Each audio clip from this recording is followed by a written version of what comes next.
Bienvenue dans ce 70e épisode du MakerCast, le podcast des créateurs de contenu. C'est Antoine Blanchemaison, de retour de ma semaine de voile, où j'ai pas pu publier de podcast pendant une semaine parce que c'est pas forcément pratique quand t'es à 4 sur un bateau, de trouver un peu de temps et un peu de tranquillité pour enregistrer. Du coup, ce que j'avais fait, c'est que j'avais programmé des petits articles que j'avais écrits dans le train et que j'avais confié à Félix qui est mon assistant, pour qu'il les publie au fur et à mesure cette semaine. Ce qu'il a fait, donc t'as pu un petit peu avoir du contenu de ma part cette semaine, même si le MakerCast s'était arrêté, et aujourd'hui je le reprends et je peux dire que ça fait du bien de se retrouver devant un micro, ça m'avait manqué. Et je vais répondre à une question que m'a posée Cindy. Alors tu sais que si tu veux me poser des questions pour que j'y réponde dans le MakerCast, tu peux le faire, t'as un lien qui est en description de ce podcast. Et donc la question de Cindy, c'était: est-ce qu'on peut vendre sans créer de contenu? Est-ce qu'on peut vendre des formations sur internet sans avoir de chaîne YouTube, sans avoir de podcast, sans avoir de blog? Est-ce que c'est possible? Et c'est une bonne question parce que on n'a pas forcément envie de le faire. Et c'est vrai que quand on se lance sur internet et qu'on a envie qu'on a vraiment une connaissance sur un sujet, qu'on a envie de faire une formation dans ce domaine-là, voir si ça fonctionne, mais qu'on n'est pas encore sûr de vouloir vraiment créer du contenu dans cette thématique, ou alors qu'on veut aller plus vite, est-ce qu'il y a une autre façon de faire? Est-ce qu'on peut pas simplement sauter cette étape qui consiste à créer du contenu gratuitement et directement créer du contenu payant et le vendre sous forme de formation? Est-ce que c'est possible? Alors moi, tu le sais, j'encourage vivement les gens à créer du contenu pour créer une relation long terme avec son audience, et c'est la façon la plus facile finalement de vendre un produit, parce que si tu as créé une vraie relation avec ton audience, que tu as habitué ton audience à lui donner de bons conseils, que les gens savent qu'ils peuvent te faire confiance, finalement le jour où tu vas créer une formation, où tu vas créer un produit, t'auras même pas besoin de la vendre en fait. C'est-à-dire que tout le process de vente, les gens cherchent toujours le meilleur argumentaire de vente et tout, mais souvent tout le process de vente d'un produit, il se fait pas au moment où tu le vends, il se fait dans les semaines, dans les mois qui précèdent le moment où tu lances ce produit, parce que ce qui est le plus difficile, c'est pas de présenter ton produit, c'est de montrer aux gens qui peuvent te faire confiance, de montrer aux gens que t'es pas un escroc qui va partir dans la nature avec leur argent, de montrer aux gens que tu peux leur apporter des bons conseils, de montrer aux gens que tu peux changer leur vie. Et ça, tu vas pas le faire au moment où tu vas présenter ta formation, mais tu vas le faire dans ton contenu gratuit pendant les semaines et pendant les mois qui précèdent le moment où tu vas lancer cette formation. Donc moi, c'est vraiment ce que je conseille, et je pense que c'est la manière la plus simple et aussi souvent la plus agréable de travailler. Voilà, faire le contenu quotidien, finalement, ça devient un petit peu ton moment créatif de la journée, et c'est quelque chose auquel tu vas t'attacher, et c'est aussi quelque chose auquel ton audience va s'attacher. Et finalement, si tu fais ça, tu peux vendre des formations, et non seulement tu peux en vendre une, mais tu peux en vendre une deuxième, puis une troisième, puis tu vas pouvoir vendre très souvent des formations, et tu vas avoir des clients qui vont les acheter toutes, ou en tout cas qui vont en acheter plusieurs. Et c'est toujours plus facile de faire ça que d'essayer à chaque fois de convaincre de nouvelles personnes d'acheter ton unique formation, surtout si ces personnes ne te connaissent pas.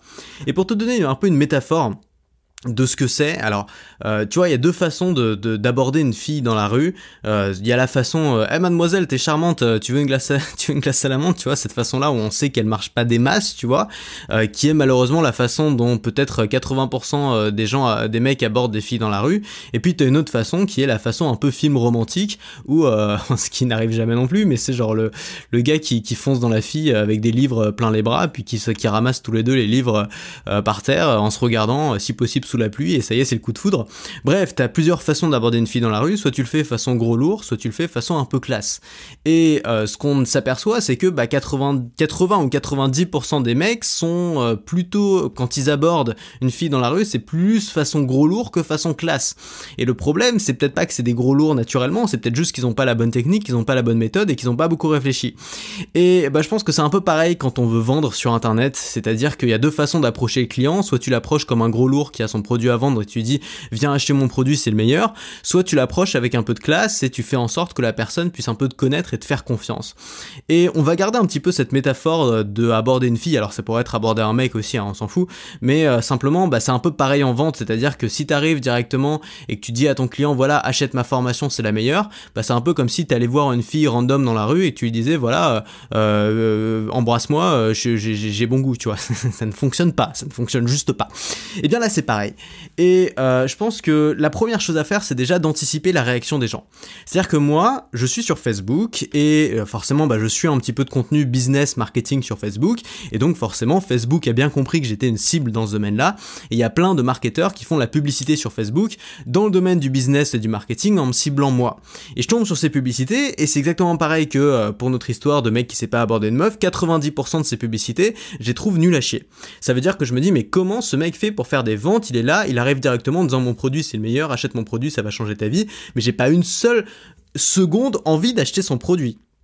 Et puis hier ou aujourd'hui, je sais plus, je suis tombé sur une pub Facebook que j'ai trouvé géniale. Alors je l'ai plus exactement en tête, je sais pas si je peux te la retrouver. C'était en anglais de toute façon, donc je vais pas te la traduire en temps réel parce qu'on sait ce que ça donne quand j'essaie de traduire un texte en temps réel, c'est jamais très réussi. Mais en gros, cette publicité, elle te disait, je sais ce que t'es en train de penser en lisant ça. T'es en train de te dire, oh là là, encore un gros relou qui essaie de vendre sa cam. C'est normal que tu penses ça. Et en fait, il commence sa publicité en te mettant à sa place, à la place de quelqu'un qui découvre une publicité. Et c'est vrai que souvent la première réaction quand on découvre une publicité et qu'on connaît pas le produit, c'est fait chier, encore une publicité quoi, c'est bon quoi, j'ai pas envie d'être encore la cible de je sais pas quoi. Et le mec en fait commence sa publicité en disant je sais ce que tu penses, t'es en train de te dire que c'est encore un relou qui essaie de te vendre quelque chose, t'es en train, voilà, en fait j'ai plus exactement le texte sous les yeux, mais c'était très bien fait, d'ailleurs je te mettrai probablement sur Facebook si je le retrouve, mais en gros voilà, il commençait par anticiper ta réaction. Et finalement, c'est vrai que quand quelqu'un te découvre, que ce soit en amour ou alors en vente, dans le domaine voilà, de la formation sur internet, sa première réaction, ça va probablement pas être une réaction bienveillante en disant oh là là il a l'air sympa et tout. Sa première réaction, exactement comme quand un inconnu que tu connais pas d'un coup te parle dans la rue, c'est de la méfiance. C'est le doute, c'est la méfiance, c'est les questionnements, c'est qu'est-ce qu'il me veut, pourquoi, qu'est-ce qu'il vient me demander, qu'est-ce qu'il vient, tu vois, qu'est-ce qu'il fait là. Et la meilleure façon finalement de désamorcer cette méfiance, c'est d'anticiper cette réaction-là et de commencer par ça. Exactement comme un mec qui aborde une fille dans la rue, s'il veut bien le faire, il peut commencer par dire voilà, je sais ce que tu penses, tu dis encore un relou qui vient m'aborder, j'ai pas trop l'habitude de faire ça, mais je t'avoue que là j'ai eu envie juste de venir te parler parce que t'as l'air sympa.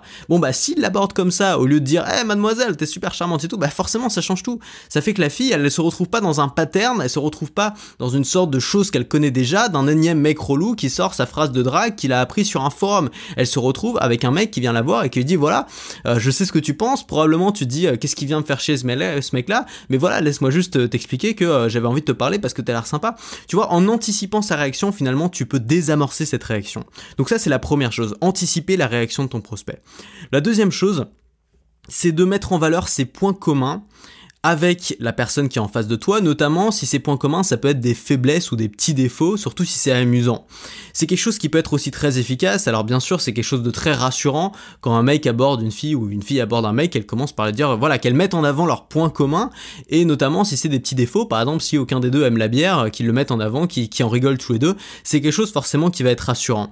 Et de la même façon, si tu vends un produit à quelqu'un que tu connais pas, la meilleure façon finalement de rassurer cette personne sur tes intentions, c'est de lui expliquer que t'es comme elle, de lui dire voilà comment j'étais, j'ai été comme toi, j'ai connu ça, j'ai connu la galère, j'ai essayé d'arrêter de fumer pendant des mois, j'ai essayé le patch, on sait tout ce que ça donne, j'ai essayé la cigarette électronique, maintenant j'ai continué à fumer mais en plus j'ai de l'eau dans les poumons, j'ai essayé tel ou tel truc, bref ça a pas marché, je sais ce que tu ressens, je sais ce que tu penses. Si en plus t'arrives à le faire avec humour, c'est mot compte double, c'est 2 points, c'est encore mieux. Bref, commencez d'abord après avoir anticipé la réaction de la personne qui te découvre et qui va être par logique méfiante, ensuite mettre en avant ses points communs avec la personne, notamment ses faiblesses, qui fait de nous un être humain comme la personne en face. Plus on ressemble à quelqu'un, plus cette personne nous rassure. C'est exactement pour ça qu'on peut avoir peur des gens qui sont très différents de nous, et bon, c'est tout ce que ça peut créer dans la vie.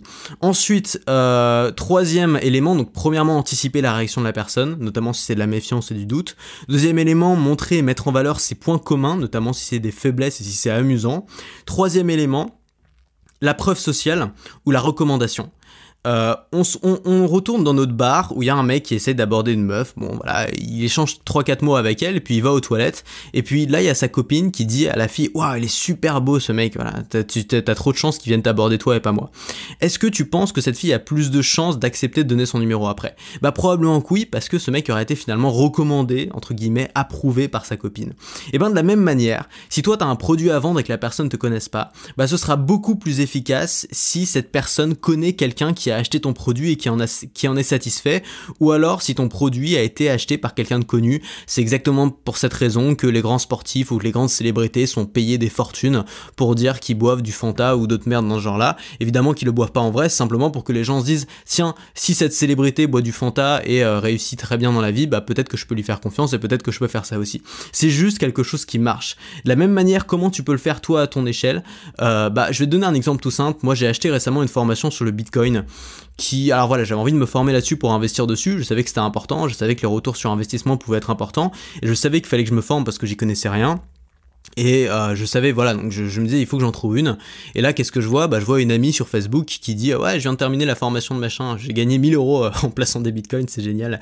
Forcément c'était convaincant. Je suis allé voir sa formation, j'ai même pas lu la page de vente, j'ai acheté directement, ça coûtait 400 ou 500 €. Bon, j'ai payé tout de suite parce que uniquement parce que cette fille l'avait recommandé, que c'était une fille que je connaissais. Je me dis si elle, qui est pas trop conne, elle recommande ce gars, bon probablement que ce gars il a fait du bon boulot et que moi ça va me plaire aussi.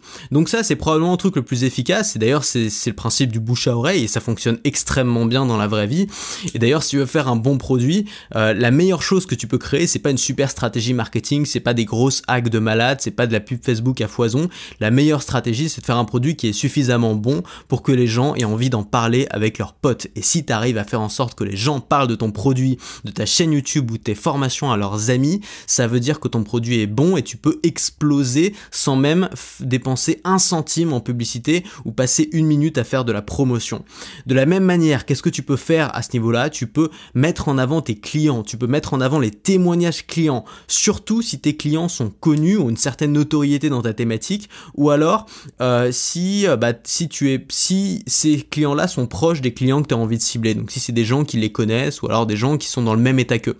Par exemple, je sais pas, je regardais un documentaire sur Netflix un peu exagéré sur les méfaits de la viande, et ils allaient interviewer un peu Madame Tout le Monde aux États-Unis qui avait un peu de poids, qui avait un diabète et qui était là en train de dire ouais j'ai tout essayé machin. Évidemment les gens vont s'identifier à cette fille-là dit qu'elle a arrêté la viande et que d'un coup ça va beaucoup mieux. Les gens vont s'identifier à ça beaucoup plus qu'au mec qui a eu des tablettes de chocolat depuis l'âge de 4 ans et demi et qui a jamais eu le moindre problème de santé et qui représente évidemment pas du tout la moyenne de la population américaine.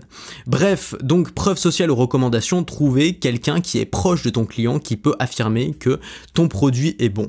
Et puis enfin la dernière chose, et c'est probablement la chose la plus facile à mettre en place, c'est de montrer un aperçu. Exactement comme un mec qui va aborder une fille dans un bar va discuter quand même un minimum avant elle, avant de lui demander son numéro. Et d'ailleurs, s'il discute un petit peu avec, il augmente probablement ses chances de récupérer son numéro à la fin que s'il arrive non seulement en disant hey, mademoiselle, t'es charmante, est-ce que je peux avoir ton numéro? Là, les chances, je pense, sont entre 0 et 0. Eh bien, s'il arrive, qu'il fait preuve d'un peu de finesse, d'un peu de classe, qu'il est pas trop moche et qu'il arrive à discuter un petit peu avec la fille, à faire un petit peu d'humour, probablement que le moment où il va lui demander son numéro, ce sera plus facile de l'avoir. De la même manière, si t'arrives et que tu dis voilà, j'ai un produit à vendre, il coûte tant, et qu'ensuite tu commences ton argumentaire à quelqu'un qui te connaît pas, ça va être compliqué. Si tu commences par lui montrer que tu sais de quoi tu parles, en lui apportant du contenu de valeur, même juste sur une page de vente, ça peut être une vidéo d'une demi-heure, pendant le premier quart d'heure, tu lui apportes un max de valeur, ça peut être un live, ça peut être un direct, un moment où tu réponds à ses questions. Ça peut être d'offrir une partie de la formation, par exemple les 2 premiers modules. Ça peut être offrir le chapitre d'un livre si tu as un livre à vendre. L'idée c'est de montrer un aperçu de ce que tu as à proposer pour montrer à la personne, voilà, pour donner envie tout simplement, exactement comme les dealers donnent la première dose pour donner envie aux gens d'avoir la deuxième, tu vois. Bon, toi heureusement tu vends des trucs qui sont quand même un petit peu moins de la merde, j'espère pour toi que du shit ou de la coke. Eh bien profites-en, tu vois, tu donnes un petit aperçu. Si ça plaît aux gens, si c'est bon, ça devrait plaire aux gens. Les gens vont davantage te faire confiance et davantage avoir envie de acheter chez toi. Bref, pour conclure, on va récapituler tout ce qu'on a dit aujourd'hui. Peut-on vendre sans créer de contenu? Oui, mais oui, à condition de commencer par peut-être anticiper la réaction de la personne qui est en face de toi, par savoir que la personne qui est en face de toi va d'abord avoir une relation de doute, une relation de méfiance envers toi, va se poser des questions, anticiper ces questions et y répondre. Ça peut être aussi une très bonne manière de créer du contenu, ça peut être juste noter la thématique et au fur et à mesure que tu parles, te dire quelle est la question que la personne pourrait se poser et répondre au fur et à mesure à ces questions-là, de manière à désamorcer cette mauvaise réaction pour avoir la personne si tu proposes ton produit. Deuxième chose à à faire, montrer ses points communs avec la personne, montrer que toi t'as été comme lui, que tu sais ce que c'est, que tu sais ce qu'il endure aujourd'hui, que tu sais ce qu'il vit, que t'as la même culture, que tu vis les mêmes problèmes, que tu sais que tu es comme lui et que finalement si toi t'as réussi, peut-être que cette personne peut réussir aussi. Ensuite, troisième point, utiliser la preuve sociale ou la recommandation, trouver des gens que cette personne connaît, qui ont pu être clients de ta formation et qui peuvent la recommander. Trouver alors des gens peut-être qui sont connus dans la thématique dont tu parles, ou alors même afficher simplement des témoignages clients, même si ces gens sont pas connus des gens mais qui te ressemblent aux gens que tu peux viser. Rien que le fait d'afficher ces témoignages-là, de gens qui vont décrire leurs symptômes et qui vont décrire la manière dont ton produit a pu y répondre, c'est déjà quelque chose d'énorme pour les gens qui te connaissent pas. Et puis enfin, tout simplement offrir un aperçu, offrir un chapitre de ton livre, offrir une première partie de ta formation, montrer que tu sais de quoi tu parles, montrer ce que tu vaux avant de vendre quoi que ce soit. C'est des techniques simples qui peuvent vraiment tout changer, qui peuvent te mettre en valeur, qui peuvent montrer que que tu as quelque chose de positif à proposer, que tu sais de quoi tu parles, et simplement pas être un énième gros relou qui sait pas aborder les filles dans la rue mais qui le fait quand même, et devenir un mec un peu classe qui apprend à faire ça bien. Évidemment, je dis pas que c'est facile, évidemment je dis pas que ça s'apprend comme ça et qu'ensuite on le met en pratique du jour au lendemain. C'est quelque chose qui se développe, mais si t'en as pas conscience, tu risques pas de le développer, c'est pour ça que c'est si important. Donc merci Cindy de m'avoir posé cette question, ça m'a permis d'en parler. C'est possible, mais évidemment c'est pas moi ce que je recommande, tu sais que dans le Makercast, moi je recommande toujours de viser long terme. Je recommande pas de faire un restaurant à touristes qui consiste à vendre un plat très cher une fois puis ensuite de laisser le touriste partir dans la nature et jamais revenir. Je conseille de faire un petit restaurant de charme, un petit restaurant de quartier qui va être classé sur le guide Michelin, qui va avoir 5 étoiles sur TripAdvisor, parce que les gens kiffe ce restaurant et j'ai envie d'avoir le resto où il y a le petit couple qui revient toutes les semaines parce qu'ils se sont fait leur petit rituel et que ça leur fait plaisir. Et c'est tellement plus agréable de travailler comme ça, de créer du contenu où tu sais que tu travailles en famille, tu travailles pas toujours pour de nouvelles personnes qu'il faut à nouveau convaincre, tu travailles avec des gens qui te connaissent, qui sont déjà dans ton mindset, des gens où le jour où tu les rencontres, tu trouves ça hallucinant de à quel point ces gens connaissent ta vie et que toi tu connais pas encore la leur, ça fait même très bizarre parfois, mais c'est beaucoup plus agréable de travailler comme ça. Et puis c'est beaucoup plus facile parce que tu pourras vendre un produit, un deuxième produit, un troisième produit, tu pourras vendre des produits tous les 15 jours, peut-être même toutes les semaines. Tu vas avoir des gens qui vont s'habituer, qui vont trouver de la valeur dans tes produits, qui vont devenir des clients réguliers. Tu vas pouvoir faire ça sur le long terme. Et généralement, les gens que tu vois dans ce business-là, qui sont toujours là au bout de 5 ou 10 ans, c'est pas les gens qui ont fait un one-shot, c'est pas les gens qui ont tout misé sur la pub Facebook, c'est juste des gens qui aimaient ce qu'ils faisaient et qui l'ont fait tous les jours. Et c'est ça dont je parle dans ce podcast. Un dernier petit appel à l'action avant de terminer, Instagram. J'arrête Snapchat, définitivement, j'arrête d'envoyer des snaps parce que j'en ai marre un peu de jouer entre deux tableaux, d'avoir le cul entre deux chaises entre Snapchat et Instagram au niveau des stories. Snapchat, j'ai autant de gens qui me suivent, mais c'est plus des jeunes, je sais qu'Instagram est en train vraiment de se populariser chez le grand public. Je pense qu'Instagram va un peu bouffer Snapchat et donc j'anticipe. Donc maintenant, si tu veux voir un petit peu mes stories, mon quotidien, alors je te garantis pas que tu vas apprendre des trucs, parfois je te donne quelques conseils, mais la plupart du temps je te montre un petit peu des trucs sympas qui m'arrivent. Tu peux me suivre sur Instagram, il y a mes stories, j'essaie d'en publier un petit peu tous les jours, de te montrer un petit peu comment je travaille aussi. Et puis voilà, c'est tout. Donc ça se passe sur Instagram. Je ferai des lives aussi, je pense, sur Instagram de temps en temps pour répondre un peu aux questions. Et je suis super content d'avoir repris le podcast, donc on se retrouve demain pour le prochain Makercast. À demain.